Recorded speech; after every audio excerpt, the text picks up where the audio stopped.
Hello viewers, আসসালামু আলাইকুম। আমি ডাক্তার হাসানাত সবাইকে শুভেচ্ছা জানাচ্ছি, কৃতজ্ঞতা প্রকাশ করছি আপনাদের প্রতি যারা আমার চ্যানেলটি সাবস্ক্রিপশন, লাইক, কমেন্টস করে প্রতিনিয়ত আমাকে অনুপ্রাণিত করে যাচ্ছেন। তো তারই ধারাবাহিকতায় আজকে এন্ডোক্রাইন ফিজিওলজির পঞ্চম লেকচারে আমি প্রোল্যাকটিন নিয়ে কিছু আলোচনা করব। খুবই ইন্টারেস্টিং একটা হরমোন। তো কথা না বাড়িয়ে আমি সরাসরি আমার আলোচনায় চলে যাচ্ছি। প্রোল্যাকটিন প্রথমে আমাদেরকে যেটা জানতে হবে, এটা সিক্রেশন হচ্ছে mainly by acidophilic cells that is lactotropes of the anterior pituitary gland. Anterior pituitary গ্ল্যান্ডের অ্যাসিডোফিলিক সেল দুইটা ছিল, একটা হচ্ছে সোমাটোট্রোপ যেটা থেকে গ্রোথ হরমোন রিলিজ হয়, আর একটা হচ্ছে ল্যাক্টোট্রোপ বা ম্যামোট্রোপও বলা যায়। এই ল্যাক্টোট্রোপ বা ম্যামোট্রোপ সেল থেকে প্রোল্যাকটিন রিলিজ হবে। 2 নম্বর পয়েন্ট আমাদেরকে জানতে হবে প্রোল্যাকটিনের কেমিক্যাল নেচার। প্রোল্যাকটিন হচ্ছে গ্রোথ হরমোন ফ্যামিলিরই আর একটা সদস্য, অর্থাৎ তাদের স্ট্রাকচারালি কিছু সিমিলার কিছু হরমোন আছে, প্রথম লেকচারে বলেছিলাম, যেমন গ্রোথ হরমোন আছে, প্রোল্যাকটিন আছে, হিউম্যান প্লাসেন্টাল ল্যাক্টোজেন, হ্যাঁ, লেপটিন, এদের কিছু স্ট্রাকচারাল সিমিলারিটি আছে।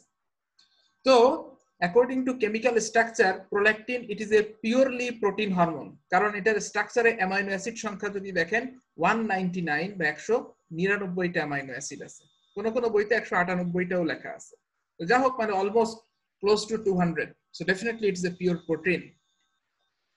আচ্ছা, এখন আসি এদের কোন মেকানিজমে কাজ করে।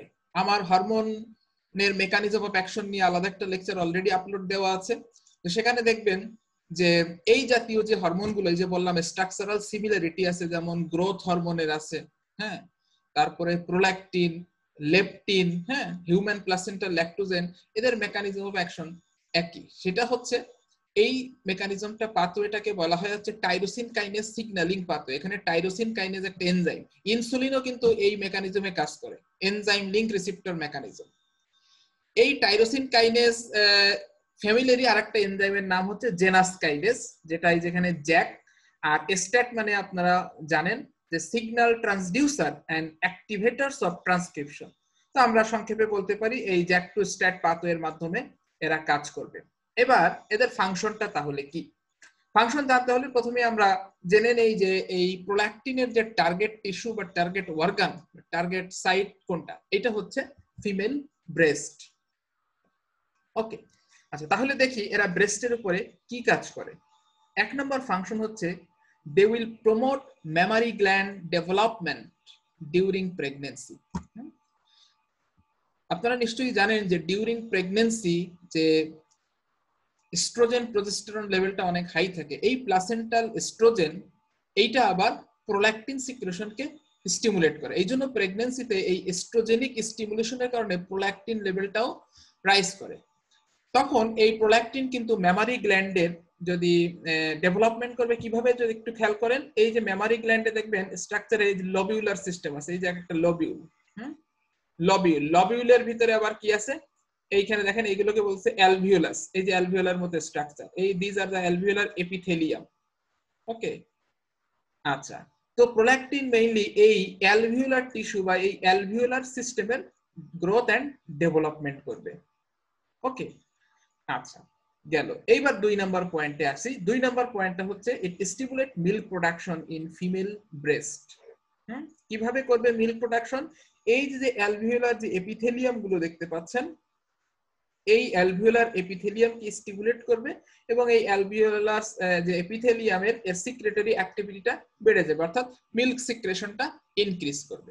ওকে, তবে এখানে একটা মজার বিষয় হচ্ছে প্রেগন্যান্সির সময় যদিও প্রোল্যাকটিন লেভেলটা অনেক হাই থাকে, কিন্তু প্রেগন্যান্সির সময় মিল্ক প্রোডাকশন এই ইফেক্টটা ইনহিবিটেড থাকে by higher concentration of placental estrogen এবং প্রজেস্টেরন। প্লাসেন্টাল যে এস্ট্রোজেন প্রজেস্টেরনের হাই কনসেন্ট্রেশন, এইটা প্রোল্যাকটিনের এই যে মিল্ক প্রোডাকশন যে ইফেক্ট আছে এইটাকে ইনহিবিট করে রাখে। কারণ হচ্ছে এই এপিথেলিয়ামের, অ্যালভিওলার এপিথেলিয়ামের যেখানে রিসেপ্টরের সাথে প্রোল্যাকটিনটা বাইন্ড করবে, 1 নম্বর কথা হচ্ছে একে অ্যাটাচ হতে দেয় না, 2 নম্বর কথা হচ্ছে রিসেপ্টরের সাথে বাইন্ডিংটাকে ইনহিবিট করতেছে, যে কারণে এই মিল্ক প্রোডাকশন এই ইফেক্টটা প্রেগন্যান্সির ডিউরিং প্রেগন্যান্সি এই ইফেক্টটা ইনহিবিটেড থাকে। কিন্তু যখন ডেলিভারি হয়ে গেল, প্লাসেন্টাটা এক্সপালশন হয়ে গেল বা সেপারেট হলো, প্লাসেন্টাল এস্ট্রোজেন প্রজেস্টেরন লেভেলটা নেমে আসলো, এখন এই যে প্রোল্যাকটিনের যে এই মিল্ক সিক্রেটারি যে অ্যাক্টিভিটি সেটা ইনিশিয়েট হবে। এই জন্য বলা হয় অনেক সময় প্রশ্ন করা হয় ল্যাকটেশনটা ইনিশিয়েট হয় কখন, ডিউরিং প্রেগন্যান্সি নাকি আফটার ডেলিভারি? বলা হচ্ছে জাস্ট আফটার ডেলিভারি, কিন্তু প্লাসেন্টা সেপারেশনের পর পরে কিন্তু আস্তে আস্তে ল্যাকটেশনটা শুরু হয়ে যাচ্ছে। ওকে, তো যাই হোক, এরপরে দেখেন 3 নম্বর যে ফাংশনটা, 3 নম্বর ফাংশনটা বলা হচ্ছে প্রোল্যাকটিন কি করতেছে, প্রিভেন্টস ওভুলেশন, ওভুলেশনকে সাপ্রেস করে রাখে in lactating mother. Lactating mother ধরেন আফটার ডেলিভারি যখন প্লাসেন্টা সেপারেট হয়ে গেল তখন তার এস্ট্রোজেন প্রজেস্টেরন নাই, তখন যে বেবির যে সাকলিং রিফ্লেক্স, এই সাকলিং স্টিমুলেশনের কারণে কিন্তু প্রোল্যাকটিন সিক্রেশনটা রাইজ করতেছে। ওকে, আর প্রোল্যাকটিন ব্লাডে যখন প্রোল্যাকটিন লেভেলটা বেড়ে যাচ্ছে, এটা আবার ফিডব্যাক দিচ্ছে হাইপোথ্যালামাসে, ফিডব্যাক দিচ্ছে হাইপোথ্যালামাসে, ফিডব্যাক নেগেটিভ ফিডব্যাক দেওয়ার কারণে হাইপোথ্যালামাস থেকে জিএনআরএইচ এই গোনাডোট্রপিন যে রিলিজিং হরমোন, এই সিক্রেশনটা কমে যাচ্ছে। ওকে, জিএনআরএইচ কমে গেলে এফএসএইচ এলএইচ কমে যাবে। এফএসএইচ এলএইচ যদি না আসে তাহলে ওভারিতে যে ফলিকুলার ডেভেলপমেন্ট এগুলো হবে না, না হইলে এই যে ওভুলেশন, হ্যাঁ এই সাইকেলে ওভুলেশনটা কি হবে, ফলিকুলার ডেভেলপমেন্ট না হইলে তো ওভুলেশন হবে না। সো এভাবে সে কি করতেছে, ওভুলেশনকে সাপ্রেস করতেছে। এইজন্য দেখা যাচ্ছে যে ডিউরিং এক্সক্লুসিভ ব্রেস্ট ফিডিং বা এই যে during the period of lactation, এই সময় যেহেতু জিএনআরএইচ রিলিজ হচ্ছে না, অর্থাৎ এফএসএইচ এলএইচ কমে যাচ্ছে, ওভুলেশন হচ্ছে না, তো এই সময়টা কিন্তু ন্যাচারাল কন্ট্রাসেপটিভ হিসেবে কাজ করবে। So this is the natural procedure of contraception. হ্যাঁ, এটা কতক্ষণ চলবে, till the mother continue to nurse the baby, হ্যাঁ, normal pregnancy does not occur, তাহলে এই সময়টা সেফ। ওকে, এখন যে 4 নম্বরে আমি যেটা বলবো সেটা হচ্ছে, আমরা ফিমেলের ক্ষেত্রে যে ফাংশনগুলো বললাম, এখন মেলের ক্ষেত্রে যদি আমরা বলি, তো মেলের ক্ষেত্রেও তো প্রোল্যাকটিন আছে, তো স্বাভাবিকভাবে প্রশ্ন আসে যে মেলের তাহলে ফাংশনটা কি। এখানে আসলে বলা হচ্ছে দেখেন যে function of prolactin in normal male is unsettled. Exactly এর ফাংশনটা মেলে কি function, it is not known, এটা বইতেই লেখা আছে। বাট মেলের ক্ষেত্রে যদি কখনো এক্সেস প্রোল্যাকটিন সিক্রেশন হয়, সেটার কিছু অ্যাডভার্স ইফেক্ট বা সাইড ইফেক্ট দেখা যায়। যেমন এটা ইম্পটেন্সি করে, ইম্পটেন্সি মানে ইরেকটাইল ডিসফাংশন। আর একটা হচ্ছে লিবিডো কমাই দিবে, লিবিডো মানে হচ্ছে অ্যাট্রাকশন টু অপোজিট সেক্স, এই লিবিডোটা কমে যায়, আর যে ইম্পটেন্সি ইরেকটাইল ডিসফাংশন হয়। এই হচ্ছে মেল সম্পর্কে কথা, এর বেশি কিছু এই বিষয়ে আর আলোচনায় যাব না। এখন আমরা নেক্সটে চলে যাচ্ছি। এখন আমরা দেখি যে regulation of prolactin secretion, prolactin সিক্রেশনটা রেগুলেশন কিভাবে হচ্ছে। এখানে যদি একটু খেয়াল করেন, এই যে এখানে যে ফিগারটা আমি দেখানোর চেষ্টা করেছি, দেখেন এই যে অ্যান্টেরিয়র পিটুইটারি গ্ল্যান্ড, সেখান থেকে প্রোল্যাকটিন রিলিজ হচ্ছে। ওকে, এখন এই অ্যান্টেরিয়র পিটুইটারি থেকে যে প্রোল্যাকটিন রিলিজ হচ্ছে, এইটাকে আবার কন্ট্রোল করতেছে দেখেন দুইটা ফ্যাক্টর। একটা হচ্ছে মেইনলি যে প্রিডমিনেন্টলি বা স্ট্রং যে ফ্যাক্টরটা, সেটা হচ্ছে হাইপোথ্যালামাস থেকে প্রোল্যাকটিন ইনহিবিটরি ফ্যাক্টর বা ডোপামিন বলে এটাকে, এইটা এসে অ্যান্টেরিয়র পিটুইটারি কে ইনহিবিট করে, অ্যান্টেরিয়র পিটুইটারি থেকে প্রোল্যাকটিন সিক্রেশনকে ইনহিবিট করে এই ডোপামিন। ওকে, আবার হাইপোথ্যালামাস থেকে আরেকটা ফ্যাক্টর আসতেছে, যেটা হচ্ছে আপনারা জানেন যে টিআরএইচ, থাইরোট্রপিন রিলিজিং হরমোন। হ্যাঁ, এটা থাইরোট্রপ সেলকে তো টিএসএইচ সিক্রেশন স্টিমুলেট করে, কিন্তু পাশাপাশি দেখা যাচ্ছে এই টিআরএইচ এই হরমোনটা এই প্রোল্যাকটিন সিক্রেটিং যে সেল আছে, অর্থাৎ ল্যাক্টোট্রপ, একে স্টিমুলেট করতেছে টু সিক্রেট প্রোল্যাকটিন। তাহলে টিআরএইচ প্রোল্যাকটিন সিক্রেশনকে স্টিমুলেট করে এবং ডোপামিন প্রোল্যাকটিন সিক্রেশনকে ইনহিবিট করতেছে। ওকে, তাহলে এইটা দুইটা ইম্পর্টেন্ট যে প্রাইমারি ফ্যাক্টর যারা অ্যান্টেরিয়র পিটুইটারি থেকে প্রোল্যাকটিন সিক্রেশনটাকে কন্ট্রোল করতেছে। ওকে, এরপর আরেকটা ইফেক্ট হচ্ছে যেটা হচ্ছে ফিডব্যাক ইফেক্ট। যখন সার্কুলেশনে প্রোল্যাকটিন লেভেলটা বেড়ে যাচ্ছে, তখন এইটা গিয়ে দেখেন নেগেটিভ ফিডব্যাক দিচ্ছে হাইপোথ্যালামাস থেকে, এই যে ডোপামিন অর্থাৎ প্রোল্যাকটিন ইনহিবিটরি ফ্যাক্টর, এইটাকে স্টিমুলেট করতেছে। তাহলে প্রোল্যাকটিন ইনহিবিটরি ফ্যাক্টরটা যদি স্টিমুলেটেড হয়, রিলিজ হয়, তাহলে সে অ্যান্টেরিয়র পিটুইটারিকে ইনহিবিট করবে, ইনহিবিট করলে প্রোল্যাকটিন সিক্রেশন কমে যাবে। এইভাবে নেগেটিভ ফিডব্যাকটা কাজ করতেছে। ওকে, এবং ফাইনালি প্রোল্যাকটিন যে ইফেক্ট আমরা মেমারি গ্ল্যান্ডের অলরেডি আলোচনা করেছি, সেই ইফেক্টগুলো করবে। এখন আর কি কি ফ্যাক্টরস আছে, তাহলে আমরা যদি বলি what are the factors that increase prolactin secretion, তাহলে এখন একটু খেয়াল করে দেখেন আমরা টিআরএইচ বলতে পারি, থাইরোট্রপিন রিলিজিং হরমোন, এখানে যেটা দেখাইলাম। তারপরে আমি বলেছিলাম যে ডিউরিং প্রেগন্যান্সি যে এস্ট্রোজেন লেভেলটা ইনক্রিজ করতেছে, এই যে প্লাসেন্টা থেকে প্রচুর পরিমাণে এস্ট্রোজেন আসতেছে। এই এস্ট্রোজেন করে কি, খেয়াল করেন, এই এস্ট্রোজেন এই যে ডোপামিন ইনহিবিটরি ফ্যাক্টর বা পিআইএফ, যেটা হাইপোথ্যালামাস থেকে সে অ্যান্টেরিয়র পিটুইটারির উপরে কাজ করতেছে, এইটাকে ইনহিবিট করে, এই ডোপামিনকে ইনহিবিট করে। যদি ডোপামিনকে ইনহিবিট করে তাহলে কি হবে, ডোপামিন আর অ্যান্টেরিয়র পিটুইটারিকে ইনহিবিট করতে পারবে না, তাহলে অ্যান্টেরিয়র পিটুইটারি থেকে প্রোল্যাকটিন সিক্রেশন বাড়বে। So that is how estrogen will stimulate the prolactin secretion. ওকে, তাহলে এইটা গেল। আরেকটা হচ্ছে ব্রেস্ট ফিডিং এর সময় অর্থাৎ ডিউরিং ল্যাকটেশন বেবি সাকলিং রিফ্লেক্সের কারণে তখন কি হচ্ছে, এই সোমাটিক পাথওয়ে দিয়ে এইটা কি হচ্ছে, হাইপোথ্যালামাসকে গিয়ে সিগন্যাল দিচ্ছে। তখন হাইপোথ্যালামাস থেকে এই ডোপামিন সিক্রেশনটা কমাই দিচ্ছে। ডোপামিন সিক্রেশন কমে গেলে অ্যান্টেরিয়র পিটুইটারি থেকে প্রোল্যাকটিন সিক্রেশন বাড়বে। ওকে, আচ্ছা, আরেকটা বলা হচ্ছে ডিউরিং স্লিপ, স্লিপের সময়ও কি প্রোল্যাকটিন সিক্রেশন বাড়ে। তাহলে একটু ল্যাকটেটিং মাদারকে কিন্তু অ্যাডিকুয়েট তার ঘুমানোর দরকার আছে। ওকে, আচ্ছা, আরেকটা হচ্ছে খেয়াল করেন, এই যে ডোপামিনটা কি করতেছে, অ্যান্টেরিয়র পিটুইটারিকে ইনহিবিট করে। তাহলে আপনি যদি ডোপামিন অ্যান্টাগনিস্ট ইউজ করি তাহলে অ্যান্টেরিয়র পিটুইটারিকে আর ইনহিবিট করতে পারবে না, তাহলে প্রোল্যাকটিন সিক্রেশন বাড়বে। Okay, so this are the factor that ultimately increases the prolactin secretion. আচ্ছা, তাহলে এখন আমরা অপোজিট যদি দেখি, what are the factors that decreases prolactin secretion? এখানে যদি খেয়াল করেন তাহলে এক নম্বর আছে ডোপামিন। দেখেন এই যে ডোপামিন কিন্তু অ্যান্টেরিয়র পিটুইটারিকে ইনহিবিট করতেছে, যে কারণে প্রোল্যাকটিন সিক্রেশন কমে যাচ্ছে। তাহলে একটা হচ্ছে ডোপামিন। এরপরে দেখেন ডোপামিন অ্যাগনিস্ট কিছু, এটা হচ্ছে ড্রাগস আছে ডোপামিন অ্যাগনিস্ট, মানে আপনি ডোপামিনের মতো যদি কোনো অ্যাগনিস্ট এজেন্ট ইউজ করেন, যেমন ব্রোমোক্রিপ্টিন একটা এজেন্ট আছে যারা ডোপামিন অ্যাগনিস্ট হিসেবে কাজ করছে, তাহলে তারা কিন্তু প্রোল্যাকটিন সিক্রেশনকে কমাই দিবে, কারণ তারা ডোপামিনের মতো কাজ করতেছে। ওকে, আর ডোপামিন মানে হচ্ছে প্রোল্যাকটিন ইনহিবিটরি ফ্যাক্টর। আচ্ছা, এছাড়া বলছি নেগেটিভ ফিডব্যাকে তো প্রোল্যাকটিন সিক্রেশনটা কমতেছে। ওকে, আরেকটা হচ্ছে somatostatin. So these are the factors that will decreases prolactin secretion. Okay, এখন আমরা কিছু প্রোল্যাকটিন সিক্রেশনের কিছু অ্যাবনরমালিটি নিয়ে আলোচনা করব, যে condition, abnormal condition related to prolactin secretion.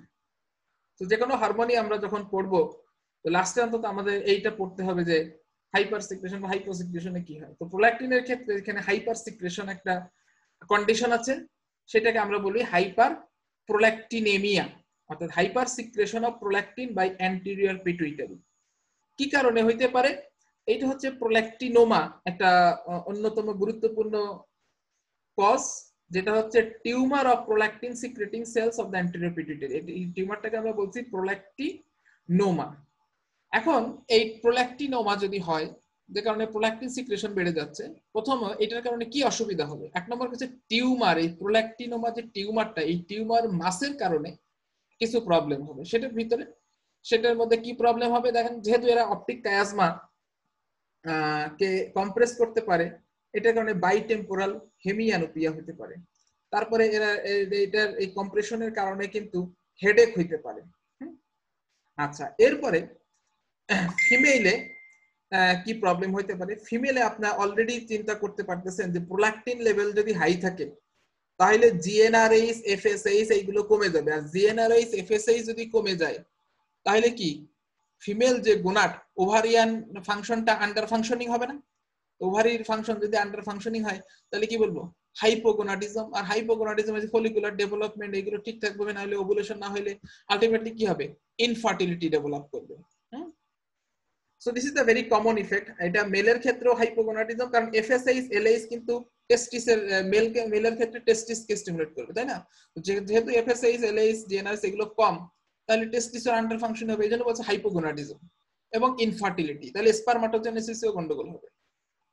তো যাই হোক, এখন ফিমেলে আর কিছু যে প্রবলেম গুলো হবে দেখেন, এক নম্বর হচ্ছে লিবিডো কমে যাবে, অর্থাৎ অ্যাট্রাকশন টু অপোজিট সেক্স এটা কমে যাবে, লিবিডো কমে গেল।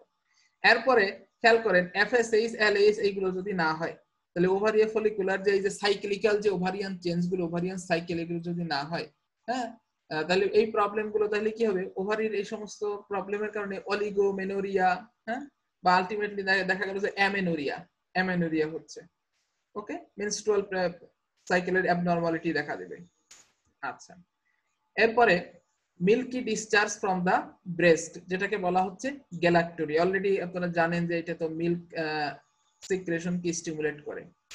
তো গ্যালাক্টোরিয়া নরমালি ল্যাকটেশনের সময় তো মিল্ক আসবে, এটা স্বাভাবিক, কিন্তু ল্যাকটেশন বা রিসেন্ট প্রেগনেন্ট না, এরকম কোনো হিস্ট্রি নাই, এরকম একজন ফিমেইলে যদি ব্রেস্ট থেকে মিল্ক সিক্রেশন হয় তাহলে তো আর সেটা স্বাভাবিক না, তাহলে এটাকে আমরা বলবো গ্যালাক্টোরিয়া। এই জন্য বলছি milky discharge from the breast when not pregnant or breastfeeding।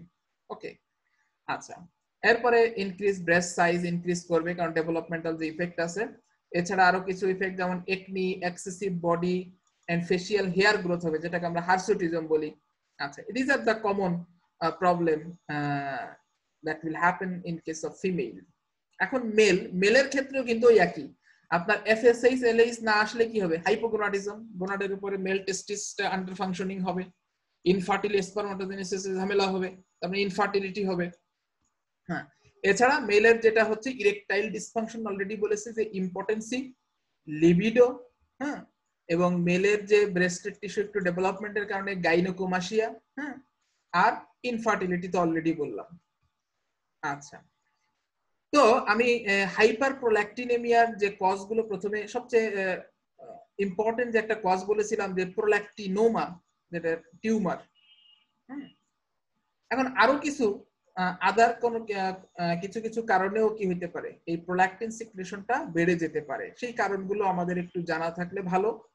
যেমন হাইপোথাইরয়েডিজম।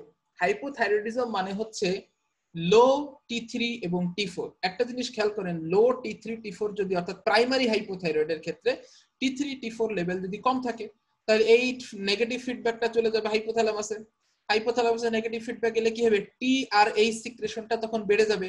আর অলরেডি আমি দেখেছি যে TRH প্রোল্যাকটিন সিক্রেশনকে স্টিমুলেট করে, তাহলে এই মেকানিজমে হাইপোথাইরয়েডিজমের ক্ষেত্রে প্রোল্যাকটিন সিক্রেশন কিন্তু বেড়ে যাবে, অর্থাৎ হাইপার প্রোল্যাকটিনেমিয়া হতে পারে। এরপর একটা জিনিস কজ দেখেন, সিরোসিস অফ দ্য লিভার, এই ক্ষেত্রেও প্রোল্যাকটিন লেভেলটা বেড়ে যায়। সিরোসিস অর্থাৎ সিভিয়ার লিভার ডিজিজ, অনেক সময় হয় কি, আপনারা নিশ্চয়ই জানেন, ভবিষ্যতে যখন পড়াশোনা করবেন, এখন যারা ফার্স্ট ইয়ার সেকেন্ড ইয়ারে আছেন, লিভার ডিজিজে কিন্তু একটা হেপাটিক এনকেফালোপ্যাথি, লিভার যেহেতু একটা মেজর মেটাবলিক অর্গান, হ্যাঁ, এখানকে যে যখনই ডিস্টার্ব হচ্ছে, হরমোন মেটাবলিজম গুলাতে গন্ডগোল হচ্ছে, হ্যাঁ, তারপরে বডি বিভিন্ন কেমিক্যালের কম্পোজিশন কিন্তু চেঞ্জ হয়েছে। এবং আপনারা জানবেন যে লিভার সিরোসিসের একটা কমপ্লিকেশন হচ্ছে হেপাটিক এনকেফালোপ্যাথি, যেটা সিভিয়ার লিভার ডিজিজের একটা কমপ্লিকেশন। হেপাটিক এনকেফালোপ্যাথি মানে, এখন ফার্স্ট ইয়ার সেকেন্ড ইয়ার স্টুডেন্টরা এটা এনকেফালোপ্যাথি মনে করবেন ব্রেনের একটা সমস্যা, ব্রেনের গন্ডগোল হবে, তাহলে তার মানে হাইপোথ্যালামাসের গন্ডগোল হবে। হাইপোথ্যালামাসের গন্ডগোল হওয়ার কারণে হাইপোথ্যালামাসের থেকে যে ইনহিবিটরি ফ্যাক্টরটা আসে অ্যান্টেরিয়র পিটুইটারিতে, ধারণা করা হয় এইটাই দায়ী, যে এই যে প্রোল্যাকটিন ইনহিবিটরি ফ্যাক্টর বা ডোপামিন, এই ডোপামিন সিক্রেশনটা কমে যায়। আর ডোপামিন সিক্রেশন কমে গেলে কিন্তু কি হবে, প্রোল্যাকটিন লেভেলটা বেড়ে যাবে অ্যান্টেরিয়র পিটুইটারি থেকে। সো এই কারণে, আর যারা অ্যালকোহলিক, অর্থাৎ অ্যালকোহলিক লিভার ডিজিজ বা অ্যালকোহলিক যে লিভার সিরোসিস, অ্যালকোহল ইটসেলফ এটা প্রোল্যাকটিন সিক্রেশনকে বাড়ায় দেয়। ওকে, আচ্ছা, ক্রনিক কিডনি ডিজিজ সিকেডি, এই পেশেন্টের ক্ষেত্রে প্রোল্যাকটিন সিক্রেশন বাড়তে পারে। কারণ হচ্ছে সিকেডির প্রবলেম হচ্ছে, এক নম্বর সমস্যা হচ্ছে এই যে ইউরেমিয়ার যে টক্সিক ইফেক্ট করে, এটা হাইপোথ্যালামাসের উপর টক্সিক ইফেক্ট করবে, যে কারণে হাইপোথ্যালামাস থেকে ডোপামিনটা কম আসবে। ডোপামিন কম আসলে অ্যান্টেরিয়র পিটুইটারি থেকে বেশি পরিমাণে প্রোল্যাকটিন সিক্রেশন হবে, অর্থাৎ ব্রেকটা নষ্ট হয়ে যাচ্ছে। হাইপোথ্যালামাস যে প্রোল্যাকটিন সিক্রেশনকে ব্রেক করে রাখছিল, সেই ব্রেকটা দিতে পারতেছে না, যে কারণে আনকন্ট্রোল প্রোল্যাকটিন সিক্রেশন হচ্ছে। এছাড়া কিডনি দিয়ে যে ক্লিয়ারেন্স, প্রোল্যাকটিন যে এটা এক্সক্রিট হবে, এই ক্লিয়ারেন্সটাও এটাও কিছুটা দায়ী, যে কারণে প্রোল্যাকটিন সিক্রেশনটা বাড়তেছে। আচ্ছা, আর পিসিওএস অর্থাৎ পলিসিস্টিক যে ওভারিয়ান সিনড্রোম, আপনারা সবাই জানেন যে পিসিওএস এ এস্ট্রোজেন, এখানে এস্ট্রোজেন সিক্রেশনটা বেশি হয়, এবং এই এস্ট্রোজেনিক স্টিমুলেশনে আমি অলরেডি বলেছি যে প্রোল্যাকটিন সিক্রেশন বাড়ে, যে কারণে কিন্তু প্রেগন্যান্সির সময় প্রোল্যাকটিন সিক্রেশন বাড়ে। তো কারো যদি পিসিওএস থাকে, সেক্ষেত্রে তারা এই এস্ট্রোজেনিক স্টিমুলেশনের কারণে প্রোল্যাকটিন সিক্রেশনটা মডারেটলি ইনক্রিজ করতে পারে। হ্যাঁ, সো এইগুলো হচ্ছে মেডিকেল কন্ডিশন, যে সমস্ত কারণে কিন্তু প্রোল্যাকটিন ইনক্রিজ করতে পারে। ওকে, এছাড়া কিছু মেডিকেশনস আছে, হ্যাঁ, মেডিকেশনস আছে যেমন অ্যান্টি ডিপ্রেসেন্ট, হ্যাঁ, বিশেষ করে ট্রাইসাইক্লিক যে অ্যান্টিডিপ্রেসেন্ট আছে, তারপরে অ্যান্টিসাইকোটিক যে ড্রাগগুলি আছে, অ্যান্টি হাইপারটেনসিভের ভিতরে আলফা মিথাইল ডোপা, তারপরে রেজারপিন, হ্যাঁ, অ্যান্টি এমিটিক যেটা যেমন হচ্ছে ফেনোথায়াজিন, তারপরে H2 ব্লকার্স, হ্যাঁ, এছাড়া এস্ট্রোজেন, অতিরিক্ত এস্ট্রোজেন ইউজ করলে সেক্ষেত্রে কিন্তু আমরা অলরেডি জানি যে এস্ট্রোজেন কিন্তু প্রোল্যাকটিন সিক্রেশনকে স্টিমুলেট করে। সো এই সমস্ত কারণে কিন্তু প্রোল্যাকটিন সিক্রেশন বেড়ে যেতে পারে, অর্থাৎ হাইপার প্রোল্যাকটিনেমিয়া হতে পারে। তো এই স্লাইডের যে আলোচনাগুলো, এগুলো হয়তো ফার্স্ট ইয়ার সেকেন্ড ইয়ার স্টুডেন্টদের জন্য গুরুত্বপূর্ণ না, এগুলো পাশের জন্য জরুরিও না। তবে এই আলোচনাগুলো ভবিষ্যতে প্র্যাকটিক্যাল লাইফের জন্য কিন্তু আলোচনাগুলো দরকার। আর যারা সিনিয়ররা আছেন তাদের তো অবশ্যই কাজে লাগবে।